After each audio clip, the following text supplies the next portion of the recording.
আসসালামু আলাইকুম। Engineering thermodynamics lecture 6 তোমাদের সবাইকে স্বাগতম। আমি আব্দুল্লাহ বিন মাজ। পূর্ব ধারাবাহিকতা অনুযায়ী ইঞ্জিনিয়ারিং থার্মোডাইনামিক্সের 6 নম্বর লেকচার। এর আগে 1 থেকে 5 পর্যন্ত লেকচার স্লাইড আপলোড করা হয়েছে এসএই জব ড্রিমার্স ফেসবুক পেজে, এসএই জব ড্রিমার্স গ্রুপে এবং red mark job preparation for diploma engineers গ্রুপেও পেয়ে যাবা। এর সাথে সাথে আমার ইউটিউব চ্যানেলে এগুলো সিকোয়েন্সিয়ালি প্লেলিস্ট আকারে দেওয়া আছে। ইনশাল্লাহ এই ধারাবাহিকতায় আরও সাবজেক্টগুলোর তোমার স্লাইড হচ্ছে লেকচার স্লাইড আপলোড করা হবে।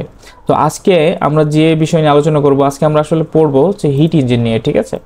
তো হিট ইঞ্জিন খুবই গুরুত্বপূর্ণ একটা অধ্যায়। তোমার ইঞ্জিনিয়ারিং থার্মোডাইনামিক্স থেকে চাকরি পরীক্ষায় যদি ম্যাথ থাকে তাহলে সাধারণত সাইকেল অথবা হিট ইঞ্জিন অথবা রেফ্রিজারেশন থেকে থাকে। তো সেই হিসাবে হিট ইঞ্জিন বলতে পারো যে খুবই গুরুত্বপূর্ণ। তো আমরা হিট ইঞ্জিনের খুঁটিনাটি থেকে শুরু করে মোটামুটিভাবে একটা প্রাইম লেভেলের বেসিক নেওয়ার চেষ্টা করব। যদিও এক ক্লাসে আসলে এটা সম্পূর্ণ কাভার আপ করা সম্ভব না, তারপরেও আমি খুব অল্প অল্প পরিসরে তোমাদের এটা দেখানোর চেষ্টা করছি। তো চলো শুরু করি। আজকে আমরা যেসব বিষয়গুলো শিখব তা হচ্ছে, প্রথমে আমরা শিখব হচ্ছে ইন্টারনাল কম্বাশন ইঞ্জিন মানে অন্তর্দহ্য ইঞ্জিন। তারপরে আমরা শিখব classification of internal combustion engine. তোমরা সবাই যদিও এগুলো জানো যে ইন্টারনাল কম্বাশন ইঞ্জিনের বা তোমার হচ্ছে অন্তর্দহ্য ইঞ্জিনের প্রকারভেদগুলো কী কী, এগুলো তোমরা জানো। তারপরে আমরা কিছু ব্যাপারে জানার চেষ্টা করব। এরপরে indicator diagram of SI and CI engine. Indicator ডায়াগ্রামটা হচ্ছে তোমার বাস্তব ইন্ডিকেটর ডায়াগ্রাম। এটা তোমার চাকরি পরীক্ষায় অনেক সময় ড্র করতে বলে। এটা তোমার আমি এখানে দুইটা ইঞ্জিনের জন্য নিয়ে আসছি, স্পার্ক ইগনিশন এবং কম্প্রেশন ইগনিশন, ঠিক আছে? মানে তোমার পেট্রোল ইঞ্জিন এবং ডিজেল ইঞ্জিনের জন্য।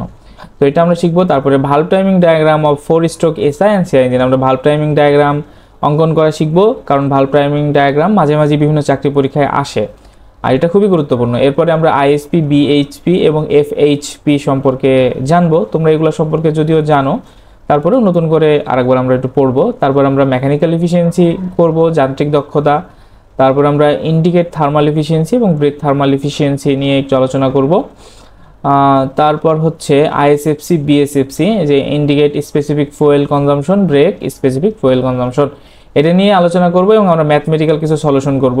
এরপরে আমরা অকটেন নাম্বার ও সিটেন নাম্বার নিয়ে একটু আলোচনা করব, করে আজকের লেকচারটা এখানে শেষ করব ইনশাল্লাহ। তো চলো আমরা সামনের দিকে আগাই। হ্যাঁ, তো প্রথম যে স্লাইডটা, সেখানে আইসি ইঞ্জিন অ্যান্ড ইটস ক্লাসিফিকেশন। আমরা অন্তর্দহ্য ইঞ্জিন সম্পর্কে জানি এবং তার কিছু প্রকার সম্পর্কে জানার চেষ্টা করি। তো অন্তর্দহ্য ইঞ্জিনটা কি, এটা সবাই তোমরা জানো যে ইঞ্জিনের দহন প্রকোষ্ঠের ভিতরে জ্বালানি প্রজ্বলন করে শক্তি উৎপাদন করা হয় তাকে আইসি ইঞ্জিন বা ইন্টারনাল কম্বাশন ইঞ্জিন বলে। যে ইঞ্জিন সিলিন্ডারের অভ্যন্তরে জ্বালানির দহন ক্রিয়া সম্পাদনের মাধ্যমে শক্তি উৎপাদন করা হয় তাকে আইসি ইঞ্জিন বলে, যেমন পেট্রোল ইঞ্জিন, ডিজেল ইঞ্জিন, তাই না? আচ্ছা, ইঞ্জিনের প্রকারভেদ। ইঞ্জিনের অনেকগুলো প্রকারভেদ আছে, বুঝছো? মনে করো হচ্ছে জ্বালানি ব্যবহারের ধরন অনুসারে, তারপরে কোন সাইকেলে চড়ে সে অনুসারে, গতি অনুসারে, তারপরে লুব্রিকেশনের ধরন অনুসারে, কুলিং সিস্টেমের ধরন অনুসারে, তারপরে তোমার হচ্ছে ভালভ সিস্টেমের ধরন অনুসারে, কোন হেড ব্যবহার করে। তা আমরা কিছুটা ধারণার জন্য সামান্য পরিসরে নিয়ে আসবো, যদিও তোমরা এর থেকে অনেক ভালো জানো। প্রথম হচ্ছে জ্বালানি ব্যবহারের ধরন অনুযায়ী। জ্বালানি ব্যবহারের ধরন অনুযায়ী কি কি হতে পারে বলো তো? জ্বালানি ব্যবহারের ধরন অনুযায়ী সাধারণত এটা কিন্তু অন্তর্দহ্য ইঞ্জিন, অবশ্যই আইসি ইঞ্জিন, আমি কিন্তু অন্য ইঞ্জিন পড়াচ্ছি না, শুধুই আইসি ইঞ্জিন, ঠিক আছে? তাহলে জ্বালানি ব্যবহারের ধরন অনুসারে 3 প্রকার হতে পারে, ডিজেল, পেট্রোল এবং গ্যাস, ঠিক আছে? তো সেটা কি, এই যে petrol engine, diesel engine, gas engine, 3 ধরনের হতে পারে। সাধারণত পেট্রোল ইঞ্জিন ছোট ছোট যে যানবাহনগুলোতে আছে সেগুলোতে, মোটরসাইকেল বা তোমার ছোট যে ছোট জেনারেটর, অনেক ছোট বলতে পারো যে 100 ওয়াটেজ, সরি 100 ওয়াট না, মানে 100 কিলোওয়াট বা তোমার 70 কিলোওয়াট, এরকম পোর্টেবল সেগুলোতে পেট্রোল ইঞ্জিন ব্যবহার করা হয়।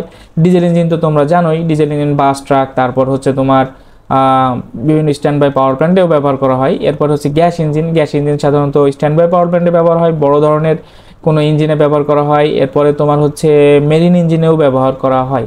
আচ্ছা, এরপর হচ্ছে জ্বালানি প্রজ্বলনের ধরন অনুযায়ী। জ্বালানি প্রজ্বলনের মধ্যে জ্বালানি কিভাবে দহন হয় সে অনুযায়ী হচ্ছে তোমার কয় প্রকার বলো? 3 প্রকার এখানে, স্পার্ক ইগনিশন, কম্প্রেশন ইগনিশন এবং হট স্পট ইগনিশন।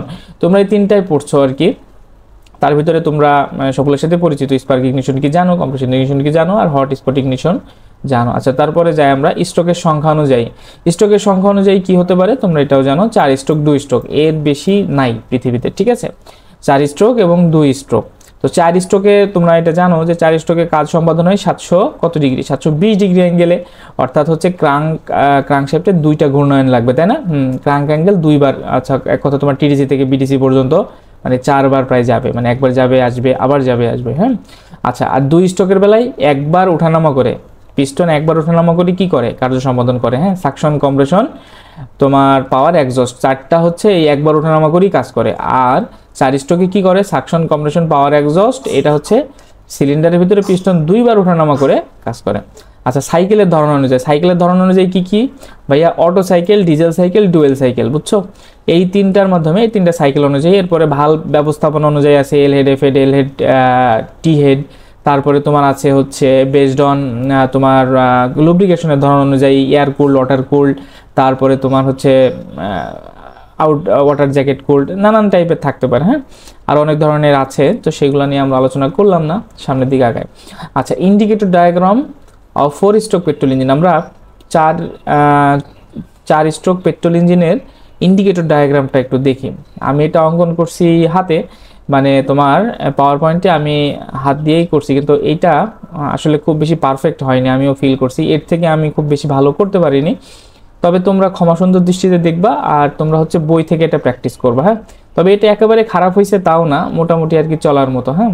তো এখানে তোমাদের আমি দেখাই, ইন্ডিকেটর ডায়াগ্রামটা হচ্ছে তোমার বাস্তবিক ডায়াগ্রাম, হ্যাঁ। মনে করো একটা সাইকেলের, মানে এটা তোমার 4 স্ট্রোক পেট্রোল ইঞ্জিনের, তো পেট্রোল ইঞ্জিনের সম্পূর্ণ যে কার্য সম্পাদন হয়েছে, মনে করো এটা একটা সিলিন্ডার, হ্যাঁ। এটা সিলিন্ডার রাখলাম, বাঁকা তাড়া হইলো তোমরা একটু বুঝে নিও কষ্ট করে। মনে করো এইটা এই পর্যন্ত পিস্টন, এটা মনে করো ক্লিয়ারেন্স ভলিউম, তো মনে করো পিস্টন এখন এখানেই আছে, ঠিক আছে, এখানেই আছে। এটা অয়েল স্ক্র্যাপার রিং, আর এখানে কম্প্রেশন রিং 2টা দিলাম আপাতত, এখানে গাজন পিন, কানেক্টিং রড, ঠিক আছে। আচ্ছা, দেখো তো এই যে মনে করো পিস্টনটা এখানে আছে, হ্যাঁ। তো পিস্টনটা এই যে টিডিসি, মনে করো এই পয়েন্টটার নাম টিডিসি, হ্যাঁ, টিডিসি, আর এই পয়েন্টের নাম বিডিসি। তো এই টিডিসি থেকে বিডিসিতে যাওয়া আসা যে করে কার্য সম্পাদন করে, সেই টোটালটা এই ডায়াগ্রামের মাধ্যমে উপস্থাপন করা হয়েছে। মনে করো এটা যদি শুধু পিভি ডায়াগ্রাম হইতো, পিভি ডায়াগ্রামে কিন্তু ওইভাবে এটা কি করা হয় না বলো তো, এই পিভি ডায়াগ্রামে তুমি দেখাইতে পারতা, কিন্তু আলটিমেটলি তুমি সম্পূর্ণ কিছু এখানে দেখাইতে পারতা না, হ্যাঁ।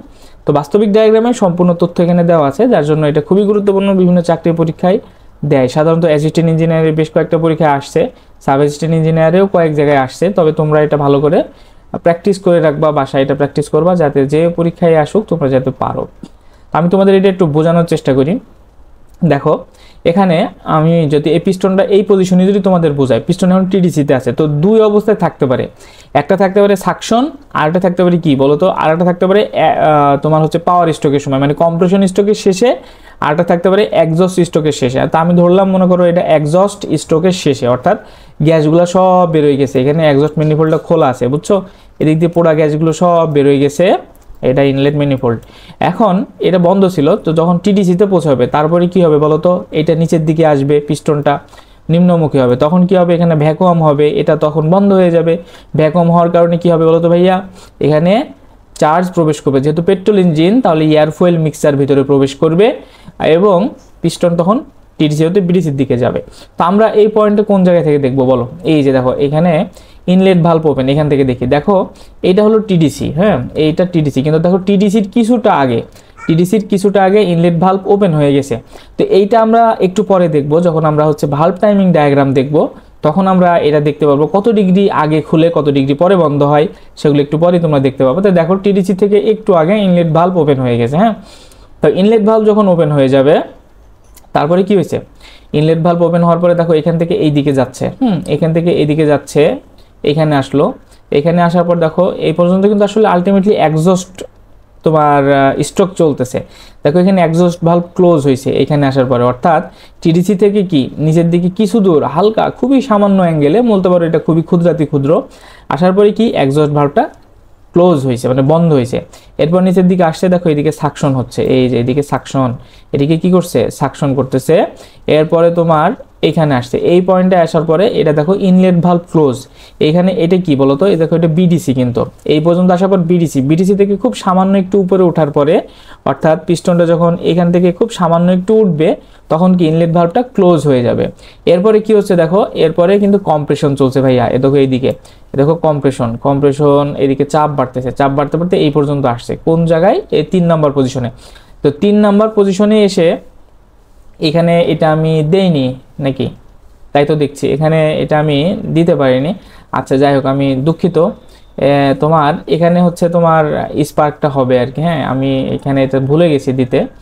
তোমার এখানে আইজিএন হবে, ইগনিশন, আইজিএন, খুবই খারাপ হলো লেখা, বুঝে নিও।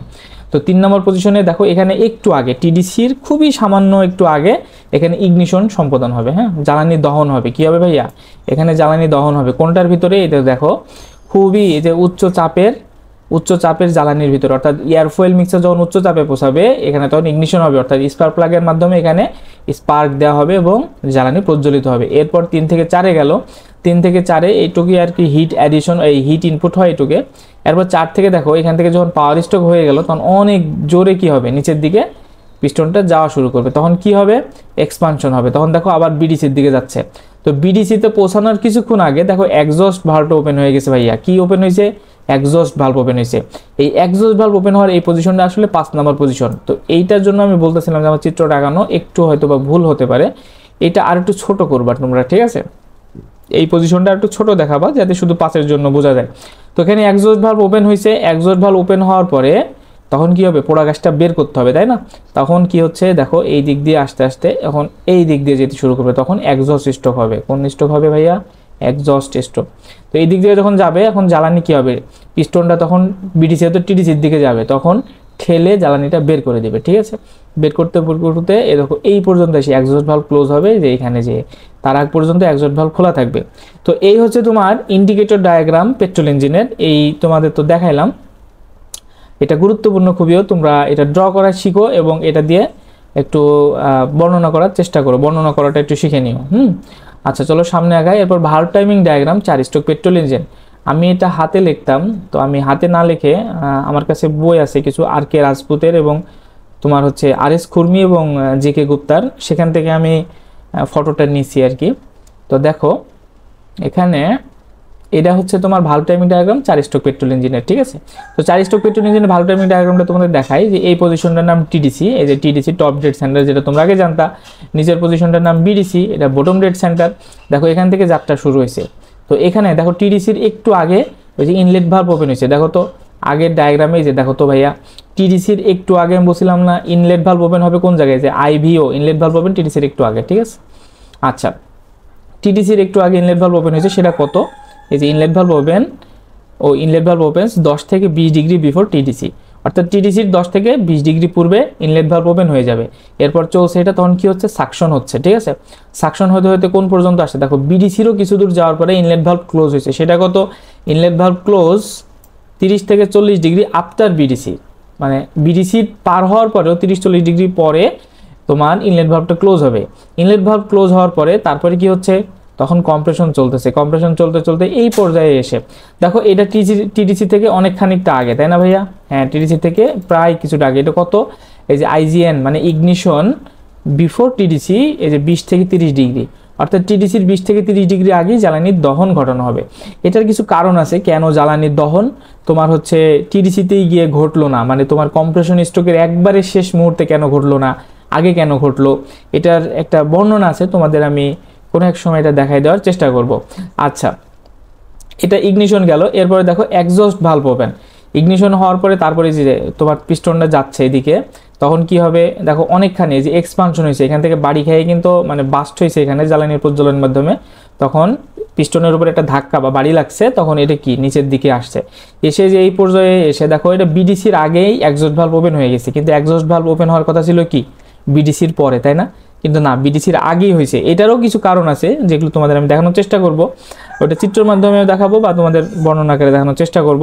তো এই যে দেখো এক্সিট ভালভ বলছে, এটা তোমরা এক্সজস্ট ভালভ বলতে পারো, একটা বললি হলো এক্সিট ভালভ ওপেন 30 থেকে 50 ডিগ্রি বিফোর বিডিসি, বিডিসি 30 থেকে 50 ডিগ্রি পূর্বে এক্সজস্ট ভালভটা ওপেন হয়ে যাবে। এরপর কি হবে, এরপর দেখো এরপর যাচ্ছে যাচ্ছে যাচ্ছে কি এক্সজস্ট স্ট্রোক চলছে, কত দূর চলবে, এই যে দেখো 10 থেকে 15 ডিগ্রি আফটার টিডিসি, মানে টিডি 10 থেকে 15 ডিগ্রি পরে এই তোমার এক্সজস্ট যে স্ট্রোকটা চলতে থাকবে এই পর্যন্ত, ঠিক আছে।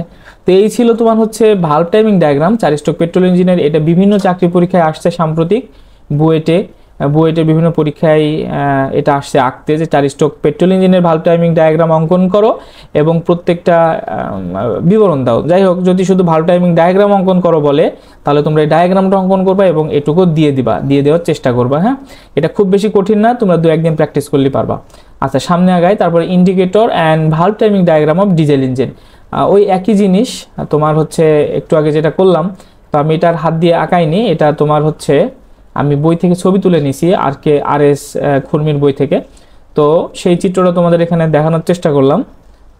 আমি এটার বর্ণনা দিলাম না, আশা করি আগেরটা বুঝছো। শুধু এখানে একটু পার্থক্য আছে ডিজেল ইঞ্জিনে। এখানে তোমরা একটু দেখো যে ইন্ডিকেটর ডায়াগ্রামে সেটা হচ্ছে এই যে 3 থেকে 4-এ যাওয়ার আগে দেখো এই যে একটা পজিশন, হ্যাঁ, মানে টিডিসিতে যাওয়ার একটু আগে ফুয়েল ভালভ ওপেন। আচ্ছা ভাইয়া বলো তো, আমরা জানি যে তোমার পেট্রোল ইঞ্জিনে কি হয়, পেট্রোল ইঞ্জিনে এয়ার ফুয়েল মিক্সারটা কম্প্রেসড হয়, কিন্তু তোমার যখন ডিজেল ইঞ্জিনে যায় তখন বাতাসটা কম্প্রেস হয়, বাতাসের ভিতরে কি জ্বালানি ইনজেক্ট করা হয়। তো এই যে 3 নম্বর পজিশনে এসে জ্বালানিটা ইনজেক্ট করা হবে, এই জন্য এখানে লেখা আছে ফুয়েল ভালভ ওপেন, ঠিক আছে, মানে জ্বালানি এখানে ইনজেক্ট করা হবে। তো এই যে ফুয়েল ভালভ ওপেন হবে এখানে, আর ফুয়েল ভালভ ক্লোজ হবে এই পজিশনে, ঠিক আছে। তো এই আর কি তোমার হচ্ছে দেখো, এটা আবার শেষ হওয়ার আগে একটু আগে এটা শেষ হয়েছে, এটা তোমাদের আমি দেখাবো আর কি একটা ক্লাসে ইনশাল্লাহ। তো বাকিটা আর কি সেম, তোমরা এটা দেখে নিও, আর এখানে ভালভ টাইমিং ডায়াগ্রামটাও দেখে নিও, একই আর কি। এটাও খুবই গুরুত্বপূর্ণ, বিভিন্ন পরীক্ষায় সাধারণত এসে থাকে আর কি। আচ্ছা, এরপরে আমরা খুবই গুরুত্বপূর্ণ কিছু টপিক নিয়ে এই অধ্যায়ের যে ম্যাথ করব আমরা, তার আগে কিছু থিওরি পড়ে নিই। সেটা হলো আইএইচপি। এটা জানে না, মেকানিক্যাল পাওয়ার অটোমোবাইল রেফ্রিজারেশন টেকনোলজির ছাত্রছাত্রী এরকম পাওয়া খুবই দায়ী। আইএইচপি হচ্ছে ইন্ডিকেটেড হর্স পাওয়ার, ঠিক আছে। এটা কি, ইঞ্জিন সিলিন্ডারের অভ্যন্তরে কম্বাসন চেম্বারে জ্বালানি দহনের ফলে পাওয়ার স্ট্রোকে যে শক্তি উৎপাদিত হয় তাকে ইন্ডিকেট হর্স পাওয়ার বলে। দেখো ভাইয়া, তোমরা যে মোটরসাইকেল চালাও বা যে কোনো তোমাদের যে যানবাহন আছে বা যেসব যানবাহন দেখো, সেই যানবাহনের প্রত্যেকটা স্ট্রোক কিন্তু ক্ষমতা উৎপাদন করে না। মনে করো একটা 4 স্ট্রোক সম্পন্ন যে তোমার হচ্ছে বা 4 ঘাত সম্পন্ন যে ইঞ্জিনগুলা, এই 4টা ঘাত কি কি, একটা হলো সাকশন, একটা হচ্ছে কম্প্রেশন, একটা পাওয়ার, একটা এক্সজস্ট। পাওয়ার, একটা এক্সজস্ট। সাকশনে কি করে, জ্বালানিকে এখানে সাকশন করে, বা তোমার ডিজেলের ক্ষেত্রে হলো বাতাসকে সাকশন করে, কম্প্রেশনের ক্ষেত্রে এটা কম্প্রেসড করে, পাওয়ারের ক্ষেত্রে জ্বালানিকে তোমার প্রজ্বলনের মাধ্যমে শক্তি উৎপাদন হয়। দেখো, আর যে বাকি 3টা, এই 3টা কিন্তু আলটিমেটলি শক্তি উৎপাদন করে না। তো এই 3টাকে অলস স্ট্রোকও বলা হয়। আর পাওয়ার স্ট্রোকে যে শক্তির উৎপাদন হয় সেটা ফ্লাই হুইলের মাধ্যমে, গতিজড়তার মাধ্যমে তোমার সঞ্চয় করে রাখা হয়, এবং ফ্লাই হুইলের এই গতিজড়তার মাধ্যমে কি বাকি ধাপগুলা সম্পাদন হয়। ফ্লাই হুইলটা কি তোমরা জানো, অনেক ভারী একটা ধাতব তোমার হচ্ছে চাকতি টাইপের থাকে, ইঞ্জিনে তোমরা দেখতে পাবা। তো সেটার গতিজড়তা অনেক, সেটা যখন তোমরা এটা তোমাদের যদি নর্মালি বোঝাই যে অনেক ভারী কিছু, যে সামান্য অনেক শক্তি দিয়ে যদি একটা কিছু ঘুরাই দাও, তো সেটা থামাতে কি হয়, অনেকটা তোমাদের শক্তি খরচ করতে হয়, বা না থামাইলেও দেখবা কিছু খানিকটা সময় চলে। তোমরা একটা চাকা যদি 2-1 পাক ঘুরাই দাও, দেখবা এটা আরো কিছুক্ষণ চলতেছে। কেন চলতেছে, ওর ভিতরে একটা গতি জড়তা আছে সেই কারণে, ঠিক আছে। তো ফ্লাই হুইলে এই পাওয়ার স্ট্রোকের যে শক্তিটা, সেটা গতি জড়তার মাধ্যমে সঞ্চয় করে রাখে। আচ্ছা, এই হচ্ছে আইএসপি, এটা তো তোমরা দেখলা। এরপরে আমরা আইএসপির যে ফর্মুলাটা কিভাবে বের করতে হয় সেটা এখানে লিখি। আইএসপি সমান প্ল্যাঙ্ক, PLANK, প্ল্যাঙ্ক বাই 4500। আচ্ছা, আমি এটা তোমাদের ওই যে হর্স পাওয়ারে দেখানোর জন্য আমি এভাবে লিখছি, প্ল্যাঙ্ক বাই 4500। এরপরে আমি পাশে তোমাদের আরও দেখাই দেবো ইনশাল্লাহ, মানে তোমার হর্স পাওয়ারে না হয় কিলোওয়াটে কীভাবে বের করতে হয়। তো যদিও এটা খুবই সহজ, তারপরে তোমরা এটা দেখো। আইএসপি হলো ইন্ডিকেটেড হর্স পাওয়ার, পি হচ্ছে মিন এফেক্টিভ প্রেশার, এটার ইউনিট। আচ্ছা, এটা আমি তোমাদের দেখাচ্ছি একটু পরে। আচ্ছা, লেন্থ অফ স্ট্রোক, এটা দেখো মিটারে রাখছি। তারপরে এরিয়া রাখছি, area of the cylinder metre square. এরপরে রেভলিউশন পার মিনিট, এটা আরপিএম। আরপিএমটা কি জানো, অর্থাৎ তোমার হচ্ছে ক্রাঙ্কশ্যাফটের ঘূর্ণায়ন আর কি। হ্যাঁ, আর কে হচ্ছে নাম্বার অফ সিলিন্ডার, যতটা সিলিন্ডার হবে ততটা কি এই কে এর মান তত হবে, 1 2 3 4 5 6 হোয়াট এভার হতে পারে। ফর 360 ডিগ্রি রেভলিউশন আরপিএম সমান আর, অর্থাৎ যদি তোমার টু স্ট্রোক ইঞ্জিন হয় তাহলে সেটা কি 360 ডিগ্রি অ্যাঙ্গেলে একটা কাজ সম্পাদন করে। সেটা ক্ষেত্রে কি হবে, এই আর সমান আর অ্যাটেকচুয়াল যেটা আছে সেটাই এই এন এর মানটা বসে যাবে, যে এন এন সমান আর বোঝাচ্ছি আমি। আচ্ছা আসলে এটা এন দিতে হয়তো, সরি আমি দুঃখিত, হ্যাঁ এটা এন হবে। আচ্ছা এন, তাহলে এন সমান এন এর মান যেটা সেটাই বসবে। আর যদি 720 ডিগ্রি রেভলিউশন হয় অর্থাৎ যদি 4 স্ট্রোক হয় তাহলে কি হবে, আরপিএম সমান আর ভাগ 2। কারণ আমরা এটা জানি যে 4 স্ট্রোক ইঞ্জিনের ক্ষেত্রে কি দুইবার কি করা লাগে বলো তো, দুইবার যাওয়া আসা করা লাগে, ঠিক আছে। আচ্ছা তো এই আরটা এখানে এন হতো আর কি, এন যাই হোক তোমরা বুঝে নিও। আর হচ্ছে 720 ডিগ্রি রেভলিউশন, দেখো এটা আরপিএম সমান আর ভাগ 2, এটা এন ভাগ 2, ঠিক আছে। আর দিয়েও বুঝো, তোমরা বুঝতে পারবা আসলে। তো এন ভাগ 2 হবে, হ্যাঁ, অর্থাৎ 4 স্ট্রোকের ক্ষেত্রে এন ভাগ 2 হবে। কেন হবে, ওই যে তোমার হচ্ছে ক্রাঙ্কশ্যাফটের 1 ঘূর্ণয়নে একটা সম্পাদন হয় কাজ, আর একটার কি 2 ঘূর্ণয়ন লাগে। তো 2 ঘূর্ণয়নের জন্য এটা 2 দিছি, ঠিক আছে, 2 দিয়ে ভাগ দিয়ে দিছি। এই হচ্ছে আইএসপি গেল। আচ্ছা তোমাদের এই যে মিন ইফেক্টিভ প্রেশারটা অনেক সময় কেজি পার সেন্টিমিটার স্কোয়ারে থাকতে পারে তোমাদের বইতে। তো কেজি পার সেন্টিমিটার স্কোয়ারে থাকলে তোমরা এই যে এই এরিয়াটা হচ্ছে শুধু সেন্টিমিটারে ধরে নিবা, মানে যদি এটাও সেন্টিমিটারে মান থাকে যে বোর মনে করো 30 সেন্টিমিটার বা 40 সেন্টিমিটার, তাহলে এটা সেন্টিমিটারে করলে তোমাদের পুরা ইউনিট মিলে যাবে, আর কোনো কিছু নতুন করে কনভার্সন করা লাগবে না। তবে আমার রিকোয়ারমেন্ট হচ্ছে তোমরা সবগুলা একই ইউনিটে নিয়ে আসবা, অর্থাৎ এমকেএসে নিয়ে আসো বা এসআইতে নিয়ে আসো, যেটাই নিয়ে আসো সবগুলো একই ইউনিটে নিয়ে আসবা, ঠিক আছে। মিটার হলে সবগুলো মিটার বানানোর চেষ্টা করবা, যাই হোক কোনো কিছুর ভিতরে ঘাটতি রাখবে না, কারণ অনেক সময় এর কারণে তোমাদের ভুল হতে পারে। আচ্ছা এখানে আমি আরেকটা দিছি, দেখো এখানে আইপি সমান প্ল্যাঙ্ক দিছি। আচ্ছা আইপি হচ্ছে ইন্ডিকেটেড পাওয়ার, তোমাদের এইখানেই ম্যাথ করার ক্ষেত্রে অনেক সময় এটা হচ্ছে হর্স পাওয়ারে বের করতে বলছে, আরটা তোমার কিলোওয়াটেও বের করতে বলতে পারে। আর তাপশক্তি যখন যাবে অবশ্যই আমরা কিলোওয়াটে বের করার চেষ্টা করব, হ্যাঁ।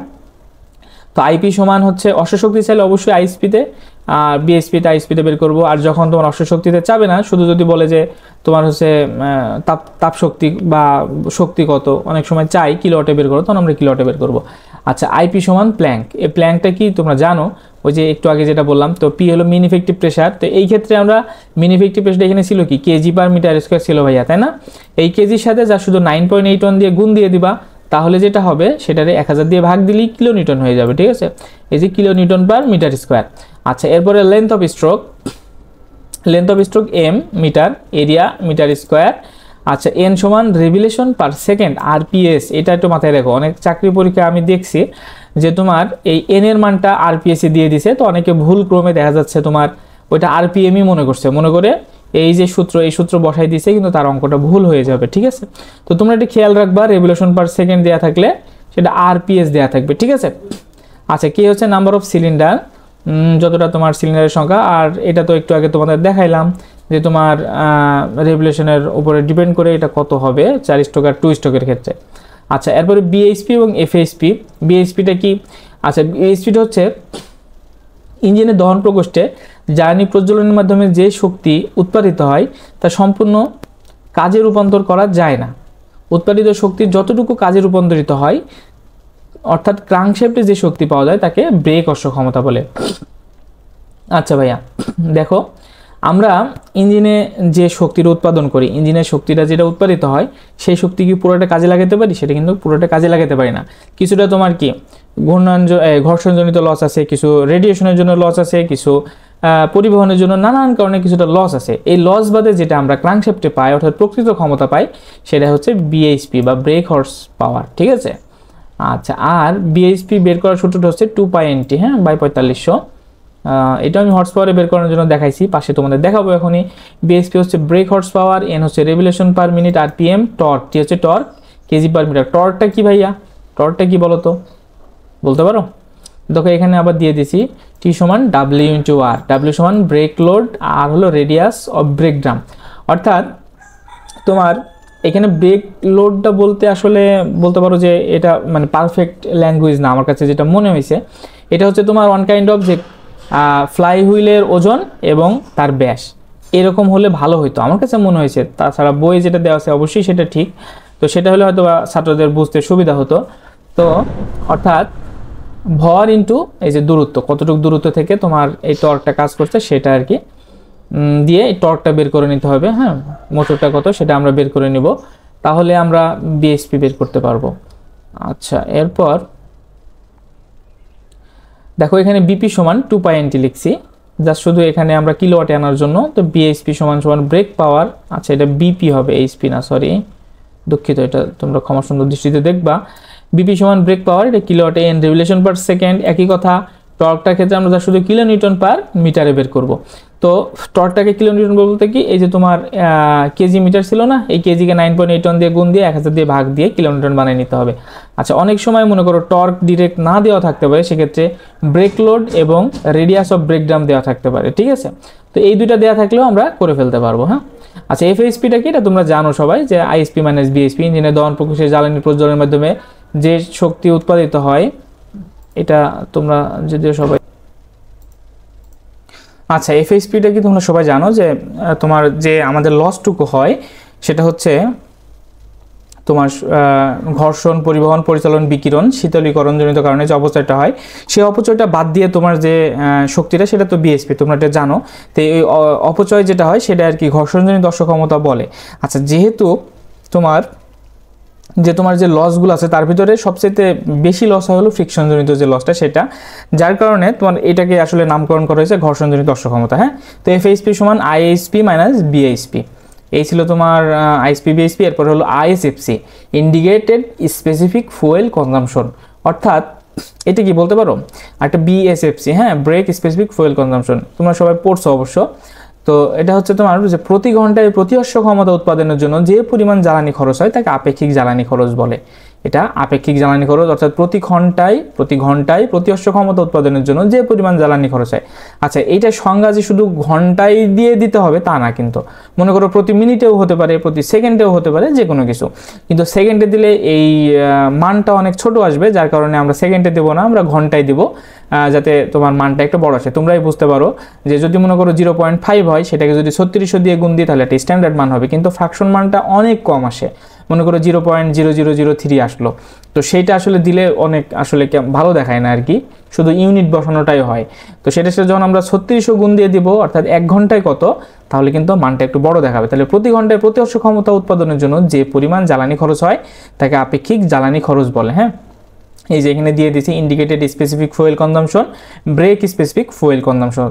তো এই হচ্ছে আমার স্পেসিফিক ফুয়েল কনজাম্পশন, আর এর সূত্রটা দিয়ে দিয়েছি, দেখো আইএসএফসি সমান WF ভাগ IHP। আচ্ছা এই WFটা কি, WF হলো weight of fuel KG per minute. আচ্ছা এটা কেজি পার মিনিট হতে পারে, কেজি পার মিটার হতে পারে, আওয়ার হতে পারে, কেজি পার সেকেন্ড হতে পারে, যে কোনো কিছুতে হতে পারে, যা শুধু ইউনিট কনভার্সনের সময় এটা একটু খেয়াল রাখলেই হবে আর কি, ঠিক আছে।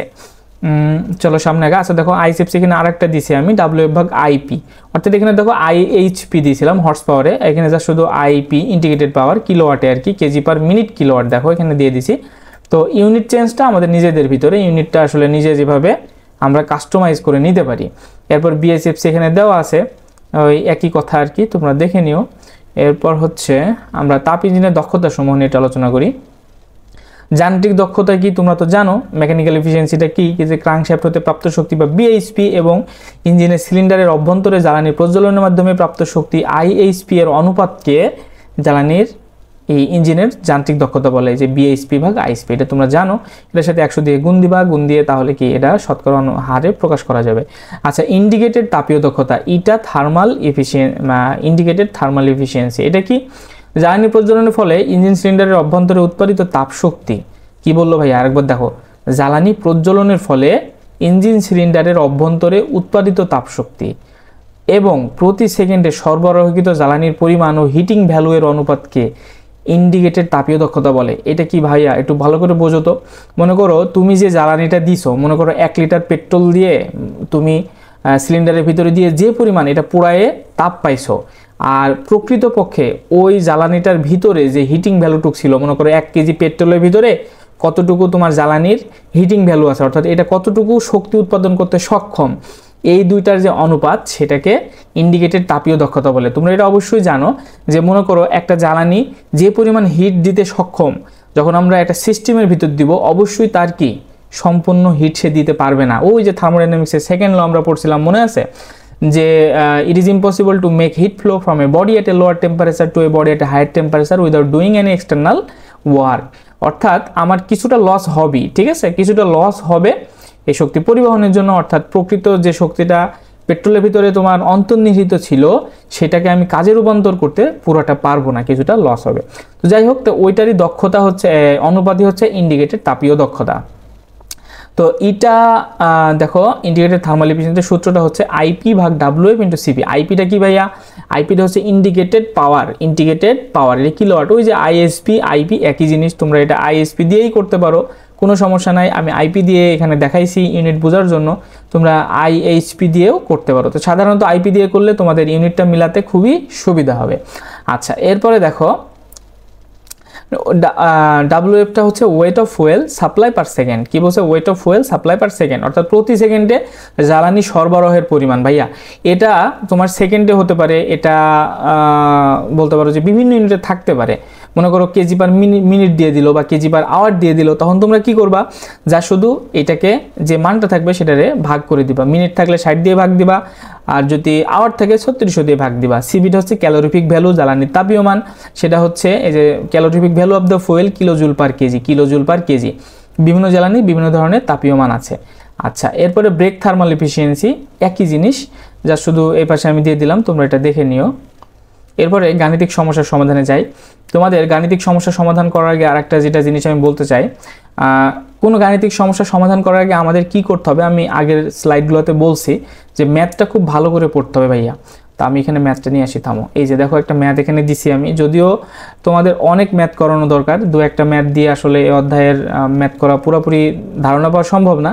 তবু আমি যে এখানে দুইটা ম্যাথ আনছি, দুইটা ম্যাথে আমি আশা করছি যে প্রত্যেকটা টপিক আমি টাচ করার চেষ্টা করছি, যাতে এই দুইটা ভালো করে বুঝলে তোমরা সব ধরনের ম্যাথ করতে পারো। দেখো এখানে বলছি একটি 4 সিলিন্ডার 4 স্ট্রোক ডিজেল ইঞ্জিন, একটি 4 সিলিন্ডার 4 স্ট্রোক ডিজেল ইঞ্জিনের সিলিন্ডারের বোর 40 সেন্টিমিটার, তারপরে স্ট্রোকের দৈর্ঘ্য 70 সেন্টিমিটার, তারপরে গড় কার্যকারী চাপ ওই যে mean effective pressure 5 KG per centimetre square. যদি ক্রাঙ্কশ্যাফট প্রতি মিনিটে 500 বার ঘোরে, অর্থাৎ রেভলিউশন পার মিনিট কত? 500, এবং ক্রাঙ্কশ্যাফটের ঘূর্ণায়ন টর্ক এবং ক্রাঙ্কশ্যাফটের যে টর্ক ওই যে টি এর মান সেটা কি 1120 কেজি মিটার, তাহলে আইএসপি, বিএইচপি, এফএইচপি এবং যান্ত্রিক দক্ষতা বের করো। আমাদের দেখো ভাইয়া একসাথে কয়টা জিনিস আমরা শিখবো এখান থেকে? 1টা 2টা 3টা 4টা জিনিস বের করা। তাহলে অঙ্ক তো পড়লাম, তাহলে আমাদের প্রথম কি করতে হবে? আমরা গিভেন ডাটা দিয়ে আমরা ইয়েগুলো ডাটাগুলো লিখে ফেলবো, কি কি দেওয়া আছে। দেখো ডাটা কি কি দেওয়া আছে গিভেন, এই যে ডি হলো বোর, ডিটা কি ভাইয়া? Bore 40 centimetre. লেন্থ দেওয়া আছে দেখো 70 centimetre. P mean effective pressure 5 KG per centimetre square. N সমান 500 আরপিএম। কে সমান 4 দেওয়া আছে, টি সমান 1120 কেজি মিটার। আচ্ছা, টর্ক দেওয়া আছে, আর এই কয়টা আমাদের বের করতে হবে, ঠিক আছে? আচ্ছা আচ্ছা, আমরা সলিউশন করব এখন। তো সলিউশনে দেখো যে ডাটাগুলো দেওয়া আছে সেগুলো আমরা এখানে তুলছি অলরেডি। এখন আমরা যে সলিউশন করব, প্রথমে কি করব ভাইয়া? দেখো তো এখানে আমাদের ডাটা কোনগুলার আছে। দেখো এখানে ডায়ামিটার বা বোর্ড দেওয়া আছে, এল দেওয়া আছে, পি দেওয়া আছে, এন সবই দেওয়া আছে মোটামুটি। তো আমরা আগে আইএইচপিটা বের করি। হ্যাঁ, তাহলে আইএইচপি সূত্র কি? আমরা আইএসপি লিখি, আইএসপি সমান প্ল্যাঙ্ক বাই 4500। আচ্ছা দেখো তো এখানে যে ডাটাগুলো দেওয়া আছে, এই ডাটাগুলোর ভিতরে আমার কোনটা চেঞ্জ করা লাগবে? ওই যে আমি তোমাদের বলছিলাম মিন ইফেক্টিভ প্রেসার যদি কেজি পার সেন্টিমিটার স্কোয়ারে দেওয়া থাকে, তাহলে এরিয়াটা তুমি সেন্টিমিটারে রাখবা। তাহলে কি হবে বলো তো? এরিয়া যখন তুমি বের করবা, এরিয়া সমান কি? ওই যে পাই ডি স্কোয়ার ভাগ 4। এরিয়া এ সমান কি ভাইয়া? এরিয়া এ সমান পাই ডি স্কোয়ার। আচ্ছা পাইটা খুব খারাপ হয়ে গেছে, দুঃখিত। দেখো এখানে 4, তো ডি স্কোয়ার দিলে এখানে তো আসলে আলটিমেটলি সেন্টিমিটার স্কোয়ার হয়ে যাচ্ছে। তাহলে দেখো এটা আছে বাই দিয়ে নিচে দেওয়া আছে, তাহলে সেন্টিমিটার স্কোয়ার কাটা যাবে। হ্যাঁ, কাটা গেলে তখন আলটিমেটলি এটা বলতে পারো যে নাই হয়ে যাবে। তো আমরা সেই চেষ্টাটাই করব এখানে। তো আমরা ডাটাগুলা এখানে প্ল্যাঙ্কের যে ডাটাগুলো সেগুলো এখানে বসাই। তো দেখো আইএসপি সমান পি এর মান কত? 5। পি এর মানে যে 5 দিয়ে দিছি, পি এর মান 5। আচ্ছা আমি এখানে তোমাদের একটু ইউনিটগুলো লিখে দেখাই। এখানে 5 কেজি পার সেন্টিমিটার স্কোয়ার, তাহলে এখানে লেখো কেজি পার সেন্টিমিটার স্কোয়ার। ইউনিটগুলো একটু তোমরা ভালো করে শিখবা, ইউনিট কনভার্সনে ভুল হইলে অঙ্কই শেষ। আচ্ছা দেখো এল লেন্থটা আমি রাখছি 0.70 দিছি। এল এখানে ছিল 70 সেন্টিমিটার, এটারে যা শুধু মিটার করে নিছি, তাহলে এখানে লেখো পয়েন্ট কত 70, ঠিক আছে 0.70। আচ্ছা এর লেন্থ গেল, এরপরে এরিয়াটা দেখো এখানে কি যে পাই ডি স্কোয়ার ভাগ 4। দেখো এখানে ডি এর মান 40ই রাখছি আমি, 40 স্কোয়ার ভাগ 4। তো এটার অর্থ কি বলতো, এটার অর্থ এখানে সেন্টিমিটার স্কোয়ারই আছে, তাহলে সেন্টিমিটার স্কোয়ার এখানে দিয়ে দিলাম। আচ্ছা, এরপরে দেখো এন কে আমি দেখো এখানে 500/2 দিছি। 500/2 কেন দিছি ভাইয়া, এই যে দেখো এখানে এটা কয় স্ট্রোক ইঞ্জিন, এই যে 4 স্ট্রোক, ঠিক আছে। 4 স্ট্রোক ইঞ্জিন হলে কি হবে, ওই যে ক্রাঙ্কশ্যাফটের কয় রেভলিউশন লাগছে, ও 2 বার পূর্ণ ঘূর্ণায়ন লাগছে, ওই জন্য 2 দিয়ে ভাগ দিছি, ঠিক আছে। কখনো যদি মনে করো 6 স্ট্রোক বাড়ায় তখন আবার এটা চেঞ্জ হবে, 8 স্ট্রোক হলে আবার চেঞ্জ হবে, ঠিক আছে। তো আশা করি এখন আর কি এটা বেরোবে না। যাই হোক, এরপর কে এর মান হচ্ছে 4, ঠিক আছে। অর্থাৎ কয়টা তোমার সিলিন্ডার, সেই সিলিন্ডারের সংখ্যাটা, আর 45 দিয়ে ভাগ দিয়েছি। তাহলে এর সাথে আর কি কি থাকবে, এর সাথে থাকবে রেভলিউশন পার মিনিট, আরপিএম মিন। আচ্ছা, আর কে এর তো কোনো ইউনিট নাই, আর নিচে 4500 দিয়েছি। আচ্ছা, 4500 দেওয়ার আগে আমরা একটু দেখব তাহলে এখানে কি কি কাটা যায়। সেন্টিমিটার স্কোয়ার কাটা, এই 70 এটার ইউনিট কি ভাইয়া, এই যে লেন্থের ইউনিটটা তো মিটার, তাই না, 0.70 করছি আমি। তাহলে দেখো এখানে কি আছে, কেজি মিটার পার মিনিট। তো আমরা একটা জিনিস জানি না, প্রতি মিনিটে 4500 কেজি মিটার কাজ করার ক্ষমতাকে 1 এইচপি বলে। প্রতি মিনিটে 4500 কেজি মিটার কাজ করার ক্ষমতাকে, তাহলে নিচে 4500, এই জন্য 4500 দেওয়া হয়েছে, বুঝছো ভাইয়া। প্রতি মিনিটে 4500 কেজি মিটার কাজ করার ক্ষমতাকে 1 এইচপি বলে। তখন হর্স পাওয়ারের ইউনিটটা তো পেয়ে গেছো। তো তোমরা যদি এটা মনে করো সেকেন্ডে করতে চাই, তা মিনিট না দিয়ে, তাহলে আমরা কি লিখতাম যে প্রতি সেকেন্ডে 75 কেজি মিটার, তাহলে এটাকে আমরা 75 দিয়ে ভাগ দিতাম, আর এখানে যা শুধু মিনিটটাকে সেকেন্ড করে দিতাম, ঠিক আছে। এই আর কি গেল, এটা হলো আইএইচপি। তো যা শুধু এটা ক্যালকুলেশন করবা তাহলে 977.38 হর্স পাওয়ার আসছে, যে আইএইচপি গেল। এরপর আমরা বিএইচপি করব। বিএইচপির সূত্রটা আমরা জানি যে 2 পাই এনটি ভাগ 4500। একই কথা, যা শুধু ডাটাগুলো বসাবা, তাহলে 2 পাই বসাইলা, এন এর মান 500। আচ্ছা, এই যখন আমি বিএইচপি বের করব তখন আর আমার কয় স্ট্রোক সেটা আমার কাউন্টে আনার দরকার নেই, আমার এন এর মানটা পুরোপুরি বসাই দিব, ঠিক আছে। তো এন এর মানটা আমি বসাই দিয়েছি এখানে। এরপরে দেখো পি এর মানটা আমি কত, তোমার টি এর মানটা কত বসাইছি, 1120, এই যে 1120 কেজি মিটার। আচ্ছা, এইটা যদি কিলোওয়াটে বের করতে যেতাম তো আর একটু যা শুধু এটাকে কিলো নিউটন বানিয়ে নিতাম, অর্থাৎ 9.8 দিয়ে গুণ দিয়ে 1000 দিয়ে ভাগ দিতাম, তাহলে কিলো নিউটন হয়ে যেত, ঠিক আছে। সেটাও করা যেত, তো আমরা যেভাবে করছি সেভাবেই আচ্ছা আগায় আর কি। তো দেখো, যা শুধু এটা কেজি মিটার রাখছি। এখন কি এখানে কি কি আছে দেখো তো, এটার ইউনিটটা কি, এই যে 500টা হলো রেভলিউশন পার মিনিট, তাই না। তাহলে রেভ পার মিনিট ইন্টু এই 1120 এর ইউনিটটা কি, 1120 কেজি মিটার। তো ওই যে আগের যে ম্যাথ সেই একই ভাইয়া, প্রতি মিনিটে 4500 কেজি মিটার কাজ করার ক্ষমতাকে 1 এইচপি বলে। দেখো তো মিলছে কিনা, একই কথা, যা শুধু 4500 দিয়ে ভাগ দিয়ে দিচ্ছি, মান যেটা আসবে 781.90 হর্স পাওয়ার। তাহলে এটাও অ্যান্সার লিখে দিলাম। এরপর আমরা এফএইচপি বের করবো। এফএইচপি সূত্র তোমরা জানো, আইএসপি মাইনাস বিএইচপি, যা শুধু যেটা আসবে সেটা। দেখছো কতখানি শক্তি অপচয় হয়েছে। এরপরে ইটার মানটা আমরা বসাই দেবো, মানে ইটা সমান বিএইচপি ভাগ আইএইচপি। এটা যদি আমরা অনুবাদ করি তাহলে আমরা মান পেয়ে যাবো 80%, এটা অ্যান্সার, ঠিক আছে। আচ্ছা, এই ছিল প্রথম ম্যাথ। আর দ্বিতীয় ম্যাথটা আমি এখানে দেওয়ার চেষ্টা করছি যে একটি পেট্রোল ইঞ্জিন পরীক্ষান্তে দেখা গেল তার ইন্ডিকেটেড পাওয়ার 30 কিলোওয়াট। আচ্ছা, ইন্ডিকেটেড পাওয়ার কত পাইছে, 30 কিলোওয়াট পাইছে। ব্রেক পাওয়ার কত, 26 কিলোওয়াট। ইঞ্জিনের গতি পাইছে 1800 আরপিএম। প্রতি ঘন্টায় ব্রেক পাওয়ার ফুয়েল কনজাম্পশন, প্রতি ঘন্টায় ব্রেক পাওয়ার ফুয়েল কনজাম্পশন 0.35 কেজি পার বিপি আওয়ার। তারপরে জ্বালানি তাপীয় মান 44,100 কিলোজুল পার কেজি হলে যান্ত্রিক দক্ষতা, indicate thermal efficiency, brake thermal efficiency বের করো। আমরা কি করব, প্রথমে সলিউশন লিখে আমরা ডাটাগুলো লিখে ফেলার চেষ্টা করব। ডাটাগুলো লিখছি, এখানে দেখো কি কি ডাটা দেওয়া আছে, আইপি, বিপি, এন এর মান দেওয়া আছে, বিএসএফসি দেওয়া আছে, ওই যে ব্রেক স্পেসিফিক ফুয়েল কনজাম্পশন, এরপরে সিবির মান দেওয়া আছে। আমাদের বের করতে হবে এই কয়টা, ঠিক আছে, এই কয়টা বের করতে হবে। তো এইখান থেকে দেখো তো ভাইয়া, প্রথমে আমরা সহজেই কোনটা বের করতে পারি, এই যে মেকানিক্যাল এফিসিয়েন্সিটা বের করতে পারি কোনো ডাটা ছাড়াই। কারণ কি, আমরা জানি বিপি ভাগ আইপি সমান এটা মেকানিক্যাল। তো এই যে আমি আগে বিএসএফসি করছি। আচ্ছা, বিএসএফসি করছি কেন, আননাউনগুলো বের করে নেওয়ার জন্য। আচ্ছা দেখো, আমার এই যে ইন্ডিকেটেড থার্মাল এফিসিয়েন্সি এবং ব্রেক থার্মাল এফিসিয়েন্সি, এটা সূত্রটা কি বলো তো ভাইয়া। ইন্ডিকেট থার্মাল এফিসিয়েন্সি সমান আমরা জানি কি, যে আইপি ভাগ ডাব্লিউএফ ইন্টু সিভি, অর্থাৎ আইপি ভাগ ডাব্লিউএফ ইন্টু সিভি, অর্থাৎ ইন্ডিকেটেড পাওয়ার ভাগ এই যে ইন্ডিকেট থার্মাল এফিসিয়েন্সির সূত্র, যে ওয়েট অফ ফুয়েল মানে ফুয়েল কনজাম্পশন পার মিনিট বা পার আওয়ার, আর সিবি হচ্ছে ক্যালোরিফিক ভ্যালু এইটা। তো দেখো তো ভাইয়া এখানে আমার ডাটা আলটিমেটলি যে ডাব্লিউএফ এর মানটা আমার শুধু জানা নাই, বাকি সবগুলোর মানে দেখো এখানে দেওয়া আছে, তাহলে ডাব্লিউএফ এর মানটা অবশ্যই আমার বের করে নিতে হবে, সেটাই আমি এখানে করছি। তো দেখো বিএসএফসির মান দেওয়া আছে, বিএসএফসি এটার মান দেওয়া আছে বিএসএফসি যে 0.35 কেজি পার বিপি আওয়ার। আমরা বিএসএফসি সমান কি জানি, ব্রেক স্পেসিফিক ফুয়েল কনজাম্পশন, আর বিএসএফসি সমান জানি কি ডাব্লিউএফ ভাগ বিপি।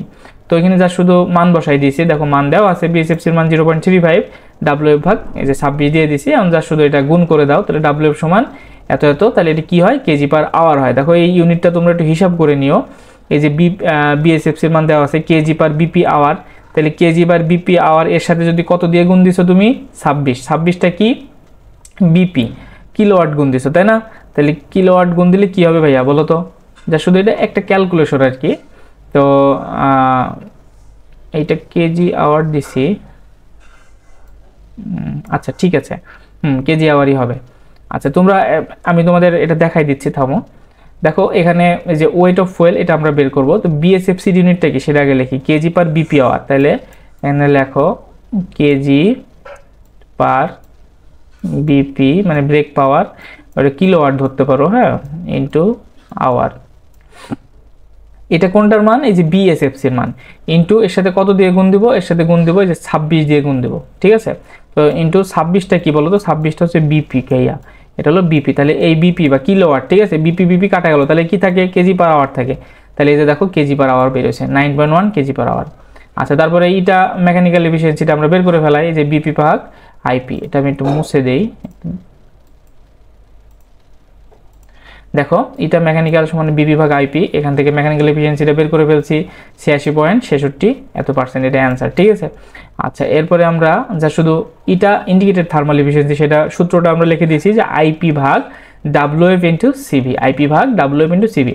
এখানে যা শুধু ডাটা বসাই দাও তাহলে হয়ে যাবে। দেখো মানগুলো বসাইছি, আইপির মান হচ্ছে 30, এই 3600 কোত্থেকে আসলো তোমাদের আমি একটু পরে দেখাচ্ছি। আচ্ছা দেখো তো ভাইয়া আইপি এটা কি, আইপি হলো ইন্ডিকেটেড পাওয়ার, এটা হলো কিলোওয়াট, কিলোওয়াট মানে তোমার কিলো জুল পার সেকেন্ড, ঠিক আছে, কিলো জুল পার সেকেন্ড।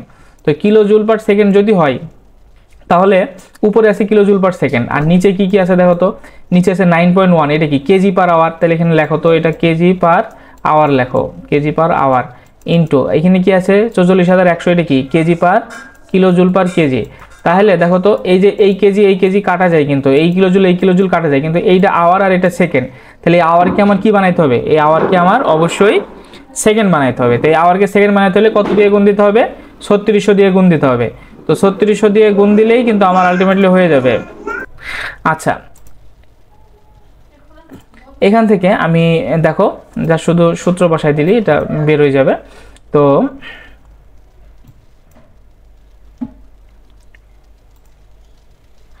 এই হচ্ছে তোমার ইন্ডিকেটেড থার্মাল এফিসিয়েন্সি বের করছি। তো যা শুধু তোমরা ইউনিট কনভার্সনটা দেখাইলাম যে এখান থেকে বিপি বিপি কাটা গেল, তাহলে কেজি পার সরি এই যে এখানে সবগুলি কাটা গেল, তাহলে সেকেন্ড থাকে আর নিচে আওয়ার থাকে, যা শুধু 3600 দিয়ে গুণ দিলেই হয়ে যাবে। তার জন্য আমি এখানে যে 30 × 3600 দিয়েছি, এরপরে দিয়েছি যে মানটা যে এই ভ্যালুটা আসবে। এরপরে দেখো হচ্ছে ইটা ব্রেক থার্মাল এফিসিয়েন্সি, এই ক্ষেত্রেও সেম একই আর কি ফর্মুলা, এভাবে দেখো এই মানটা চলে আসবে। তো এই ছিল আজকের ক্লাস আর কি, জাযাকাল্লাহু খায়ের। তোমরা এসএস অপটিমার্স গ্রুপের সাথে থাকো আর ম্যাথগুলো প্র্যাকটিস করার চেষ্টা করবা, আর ক্লাসগুলো ভালো করে একটু বুঝে শুনে দেখবা, যদি মনে হয় আরেকবার দেখে নিতে পারো ভালো করে। আর পরবর্তী ক্লাসের জন্য সবাইকে আমন্ত্রণ জানাচ্ছি। পরবর্তী ক্লাস ইনশাআল্লাহ তোমার হচ্ছে রেফ্রিজারেশনের উপরে, এর মাধ্যমে আমরা ইঞ্জিনিয়ারিং থার্মোডাইনামিক্স শেষ করব আপাতত, এরপরে আমরা ফ্লুইড মেকানিক্স শুরু করব। সবাই ভালো থাকো, সুস্থ থাকো, ভালো থাকো। আসসালামু আলাইকুম রহমতুল্লাহ।